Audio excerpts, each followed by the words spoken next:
Good morning, everyone. Let's go ahead and get underway. At BUC, we have much to be thankful for indeed. We have a beautiful building and a program that's been built over a long period of time by our forebears, many of whom are with us still, and for that, what they've given us, we thank them very much.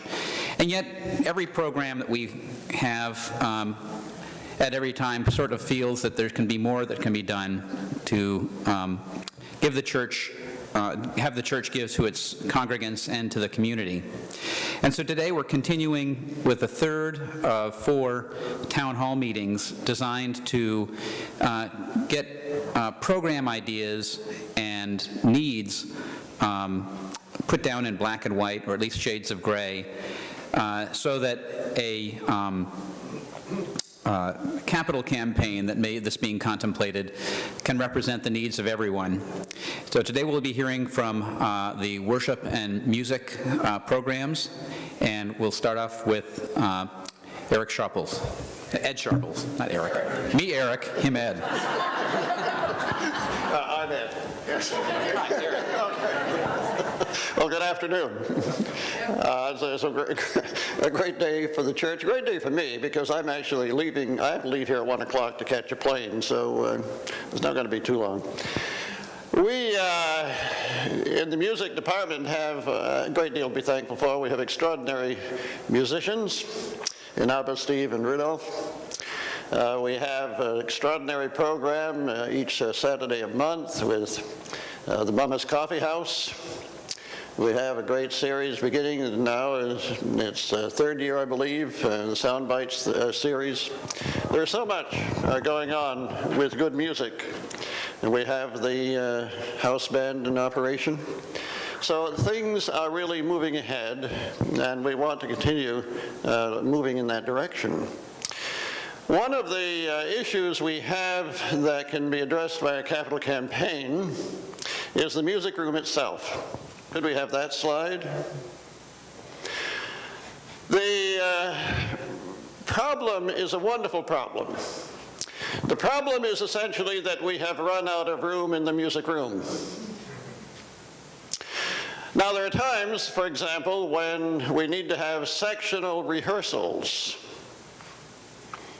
Now, I can go down, if Abba wants me to go downstairs with the bass section and the tenors, we can huddle together and have a sectional down there. Abba cannot take the sopranos and altos down. They do not fit. There are too many. Our choir has grown. Our choir is growing. I talked to 2 people today who are interested, Abba, in coming into the choir in January. People tend to come to this choir because they hear performances by the choir, and they say, they really do a great job. And I've sung at Michigan, I've sung at Michigan State, I've sung here, I've sung there. I think I'd like to join that because they are good enough for me to be in it. That's really what it comes down to. Now, in terms of the music room itself, I'm going to turn this over to our music librarian, who will tell you what some of the problems are in the existing room. Amy? Good afternoon, everybody. I'm Amy Smalley, as Ed said, the choir librarian, and that's a job I absolutely love, cramped music room or no. I get to work with our wonderful music staff and help the choir to have what they need, and it's been a great honor to serve in that capacity. With respect to our music room, as you can see, the problem I think is kind of twofold. One, it's, as Ed was alluding to, it's physical space, and then the other piece of that is just kind of philosophical in terms of how the lower level is used.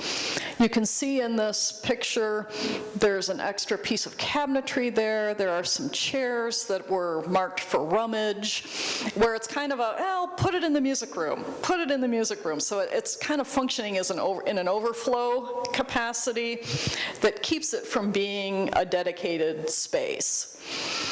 The issue within just using it for music is that, and the picture doesn't show this, but our music storage units are off to the right in this photo. And typically, to get music out of those units, music stands have to be moved, a table has to be moved. Generally, to use it for one purpose, it has to be shifted out of its use for its previous purpose. And so having workspace in that room and just being able to configure it on a regular basis for sectionals, for children's choir, it's just, there's a lot of shuffling going on most of the time. And being able to have that as a space that is both large enough to accommodate even our plentiful soprano and alto sections, as well as to be able to afford it to be considered a dedicated music space, as well as even potentially an appealing rental space. You know, some additional space would be very helpful in that capacity. I'll hand this back to Ed. Thank you. Slide number 2. One of the issues facing us with the house band is the whole problem of a stage. I have the opportunity now, standing here, to see a tiny stage over there. What they really need is about 100 square feet of space for their instruments and their sound production. The second thing that we need is a means of bringing the soundboard into the congregation. Now, this is a drawing that Frank has put together for us, and it doesn't have the sound booth, does it? Do you have a second one on? I think we just, to go back to what you were looking at. All right, we don't have the sound booth, so I can do it this way. The sound booth now is behind this section of the wall. The problem is that the technician running the sound booth does not have a very good understanding or very good hearing of what the congregation can hear, because he or she is back there underneath the overhang. So the premise is that we need to bring the sound booth in here. We need what I call a desk for the sound booth, which is really a rather small fiscal item. What you see on the top left, of course, is a projected, relatively permanent stage for the house band, and of course over on the right is the chancel itself. Finally, we're going to label these first 2 items as parochial to music. That is, giving us enough space for a real music room and giving us a stage and a sound booth that can be of particular importance for the house band. These are parochial issues to music. Now, this third slide gets us into an enhancement for the entire church, not just the music program. Music would play a part in it, but it would be something for everybody in terms of enhancing this as worship and meditative space. If you go into any of the cathedrals in Europe, for example, what you will find on the side of the cathedral is a series of small areas called chapels. I was just in Italy this summer, as Keith and Joy were in Italy too. And those chapels are almost always inhabited when the doors of the sanctuary are open. People are there. They are there reflecting, they are meditating, they are praying, sometimes with the assistance of a priest. A priest leading a liturgy, but more often than not with a priest. Keith has found a Unitarian church in Montreal that actually has a meditation chapel. So that's now what we're going to put up on the screen is the idea of a meditative chapel being added as an enhancement to the total facility of this worship hall. Now, what you can see here is a drawing that was partly with Keith's idea, partly with Steve's and Frank's. You'll see on the right-hand side, of course, the outline of this worship space. And then there's the blue door, and the one on the left is the red door. Now, what should I call that? Yellow? Gold? What is it? Gold. Gold. Of course it's gold. We're talking about money. Of course, that's brilliant, Frank. How did you do that? The idea is that, first of all, it would not be a huge space, as you can tell from the diagram. We're talking about a space that I think in Keith's original drawing is 14 by 17, 14 by 18, something along those lines. It would be a space that essentially you would enter right back there. It would be a space without a door. Now, what you see up here looks like a box. That's all it is on the drawing. Remember, this is a concept. This is an idea.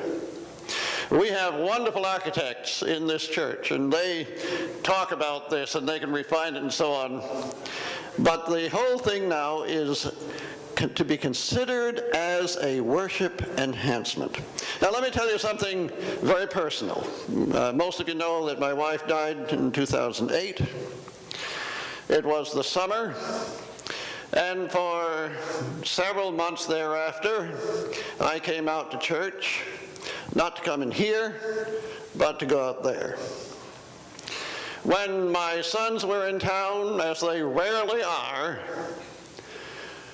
that's where they said to me, "Can we go out to the Memorial Glen?" Well, of course.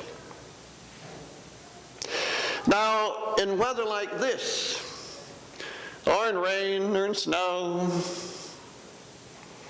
you don't do that. You come in here, and you sit and you think, perhaps, if you'd like, or you just stay in your living room at home.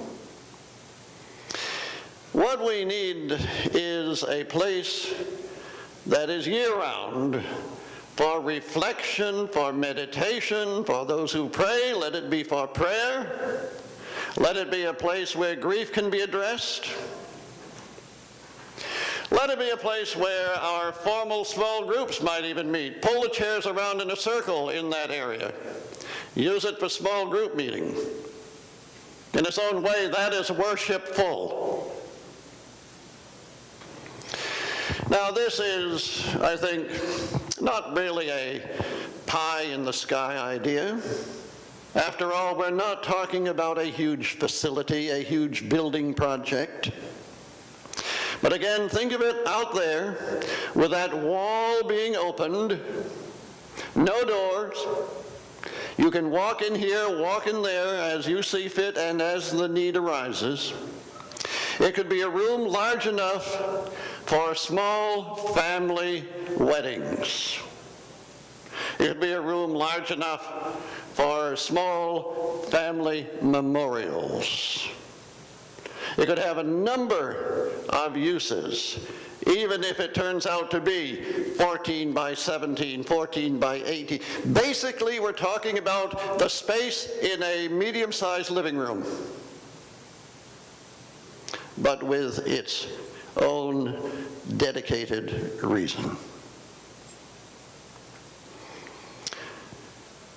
Frank, did you want to say anything about this? Not yet. Keith, did you? You've done a magnificent job with those. Please use the microphones. Well, he's just joshing. Would you like to say something about the idea? You've done a magnificent job. He says I've done a terrible job, but... Oh, could you erase that part?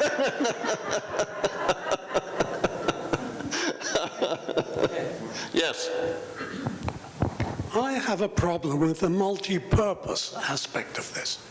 If, to take your example, at the point at which you or your sons wish to come into the chapel and there was a small group meeting going on or other things, is this going to be one more place that's busy and one has to schedule to use it?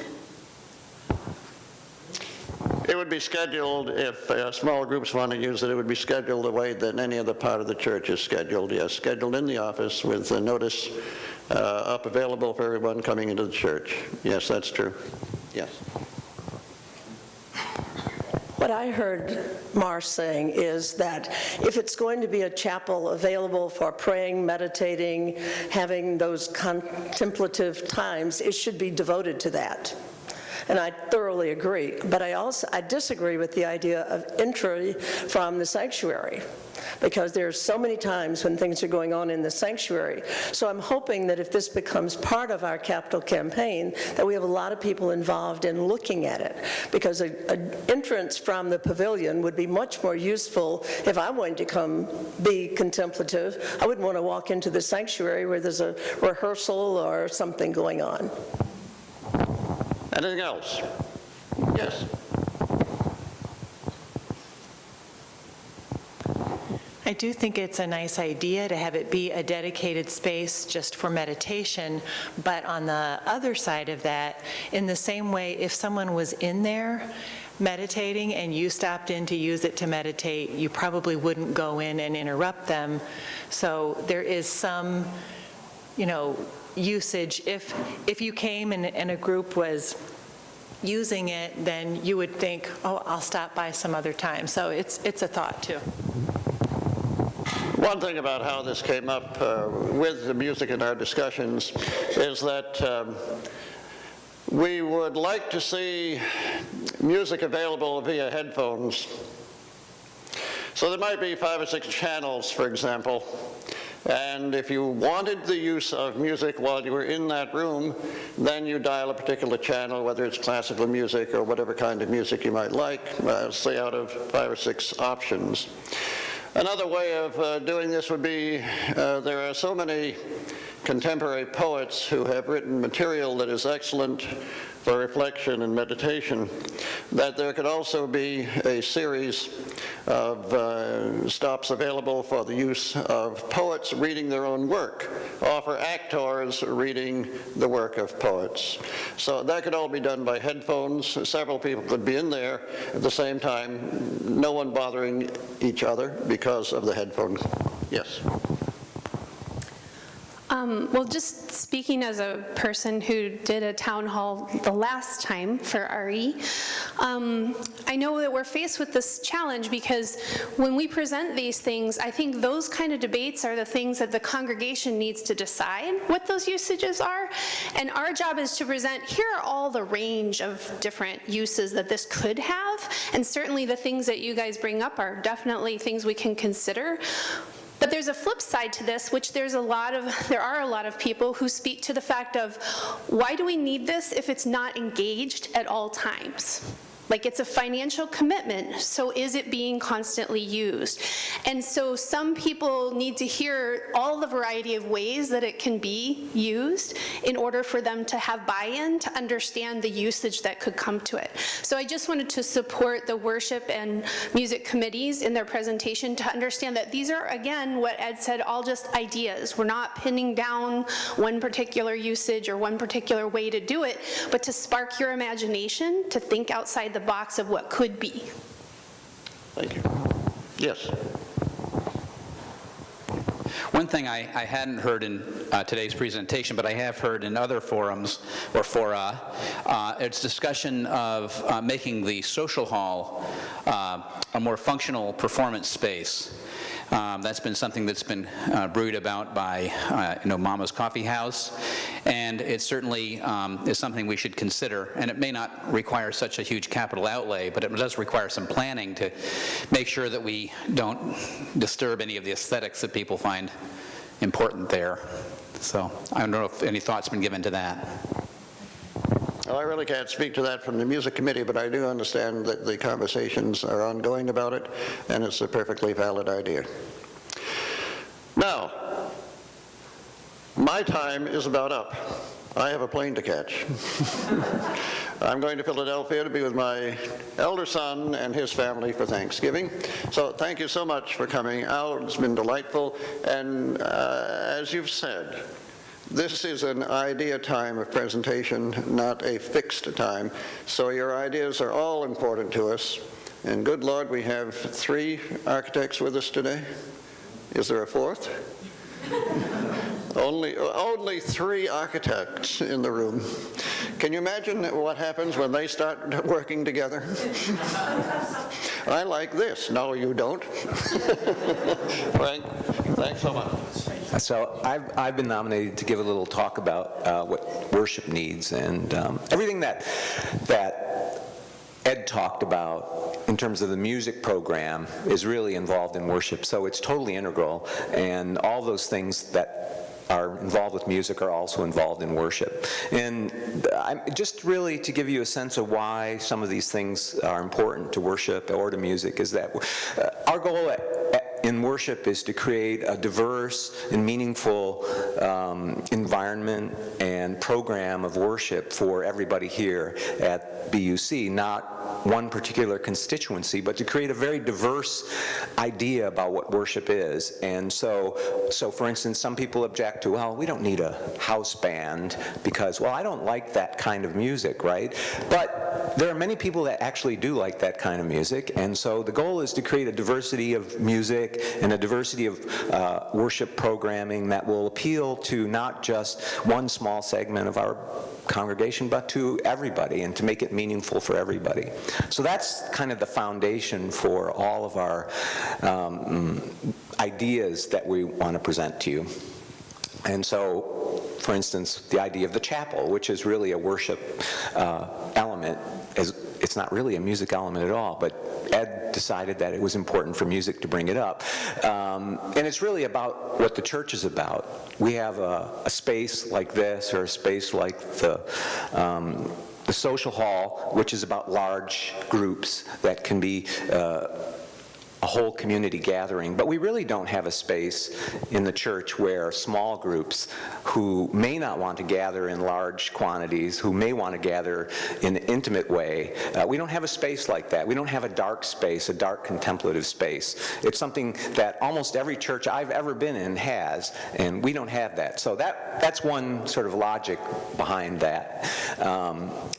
As far as other things that the worship committee is interested in is technology, right? I mean, we've installed the screen and projection system, and we're evolving that. We're trying to decide the best way to create and include technology in worship. And one of the sort of the revelations we had, and sometimes it takes a while to do this, is that, well, we can just actually project these things on the back wall here as opposed to actually raising and lowering a screen. And it seems to work pretty well. But it could be improved. It's not a very vivid image because of how bright it is in here.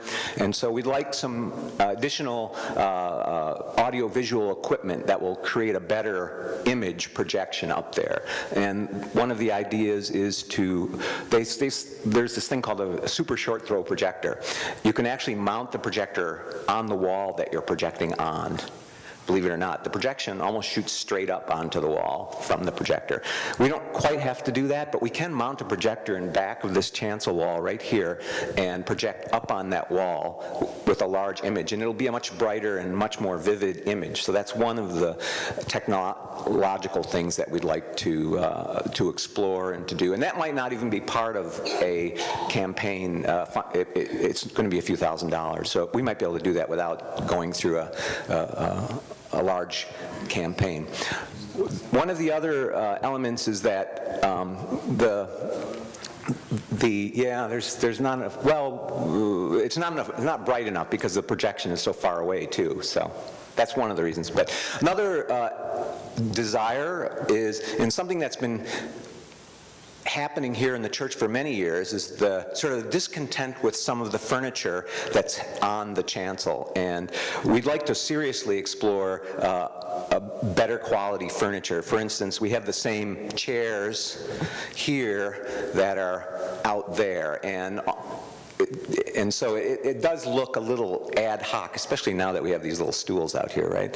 So, and there's also a desire to have a lectern that is technologically compatible, so that we don't have to, and large enough to hold our paperwork so that it doesn't fall off the edge like you often see it. So the idea that we could incorporate a new furniture array up here that would be a little, maybe a little more flexible, a little more liturgical, I guess, and less ad hoc. So that's another exploration. That's been going on for a while because there's this wood from a tree that was a very important tree where ashes were buried, and this wood has been stored in Dan Kassouf's garage now for probably 10 years, I guess, at least. And the thought of making furniture out of that would be really wonderful. So those furniture, chapel, and technology are the kind of the three important things that we're thinking about in worship. Any thoughts, questions? No. Wow. Yes. Carrie, of course. What do you mean, of course? I don't know if this is really a music question or a worship question, but it got me thinking when we were talking about our stage, if the house band stuff was always going to be here. We had our little play today, and thinking about the stage made me think about the versatility, especially the attractiveness of that little view from the east that we saw, that it could be used, that it could be possibly used for little plays or stuff like that that's happening over on the side. So I didn't know if that's something you guys had thought about, or if you were really only planning it for the house band. I think we design anything that goes there as a movable thing, that it could, well, everything is fundamentally movable. You know, this is movable. It's just wood framing, and you can tear it up and move it. It depends on how quickly we want to move it. But it certainly could be a movable thing. Just that little design is not really the final design. It just kind of shows where it would be, kind of an idea for it. You know, people have made comments about that wall, which is the backdrop to the band. In this particular case, is kind of, it blocks my window. I can't see the cars going by. Well, yeah, that's true. I mean, that's the reason that wall's there, is because when you're looking at the band, that bright window really detracts from kind of the view of the band. So that's the idea. But all that can be movable too. That's part of the discussion we would have for sure, if it can be flexible and movable. I'm sorry, I guess I wasn't really thinking about movable. I was thinking about the stuff that the band has being moved away to be used for, like the play we had this morning. So I didn't know if that was something, when you're thinking of this stage, was it a stage only for the band or a stage for other things? That's, I guess, was more my question. Well, there's a lot of equipment to move. I mean, but you're right, it can be used for other things if the band's equipment's not there. And one of the things, if you look at all that equipment there, some of that equipment actually won't be there if we have the sound booth right there, because the mixing board and a variety of other things will be routed, it'll be routed to the soundboard, which would be right over there. And so you wouldn't have all that stuff laying around. I mean, that's probably one of the desires, is to make that easier to set up and easier to tear down. So as far as the musical equipment, yeah, no, it makes sense, absolutely. Frank, can you speak to the storage issues of the church? No, I can't. I know there's huge storage issues, and this guy right over here, Steve Laurie, is working with the, what committee is that? That's you. Well, yeah. You're right, storage is kind of an ongoing question and request by multiple groups. So I think the answer is, do people want more storage? The answer is yes. Exactly how much, I don't know. You know, religious ed, well, I think just about every group has a request for that. Music is probably the larger item, just physically larger. So, you know, the short answer is yes, that is also a need. It's not quite as glamorous as, you know, like a meditation chapel or, you know, a new social hall or big modifications. You know, it's kind of like a roof. It's one of those things you need, but it's not really exciting. But you're right, whatever we do and add or modify, really should include the exciting stuff, but it's also probably will need to take up physical space and money to buy the less exciting stuff like storage. So to put this in context, Steve is working with, what is that committee again? Capital Campaign Committee, Campus Development Seed and Prioritization, some kind of committee that's trying to understand all of the needs as a whole, right? And so you'll see, okay, so we have an idea of a chapel here, right? And there are also needs for religious education in terms of space. And so the whole process will be to integrate all those needs into something that is a manageable sized project that makes sense. And so if it's addition to classroom space, does that connect to where the chapel is so that you can actually enter it off of the pavilion as well as off of the, none of that's been designed, none of it has been decided. That's what these town halls are about, to discuss the needs and then to integrate all those needs into a package that makes sense for a capital campaign. So, yes.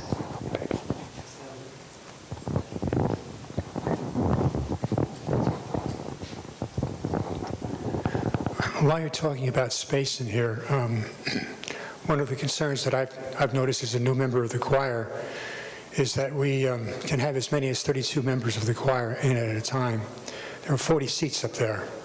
So we're getting pretty close to running out of seats for new choir members, and there's not a lot of space to grow to. I'm wondering if somebody's working on rearranging or design or what in terms of looking for space for the choir as well as the band. The two have to work together in concert. But I'm saying now's the time to start looking at that, I would think.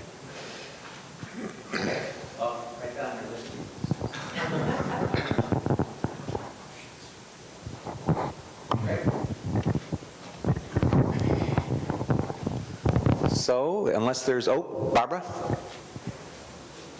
I think people need to be aware that the committee that Steve is part of is made up of people who represent all the areas of the church programming.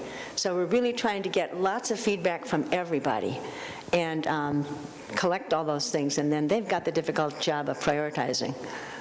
So thanks for your work. Do you want to say something, Eric?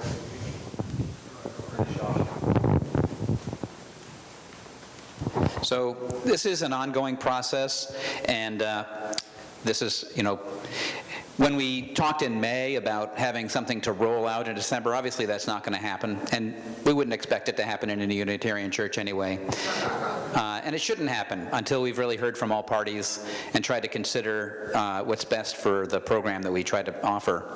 And thank you very much for attending today, and thank you for being a part of the process, and please stay engaged and let us know what your thoughts are at every step, because we want we want people to be invested in the progress of the church and believe in what we're doing. Thanks very much.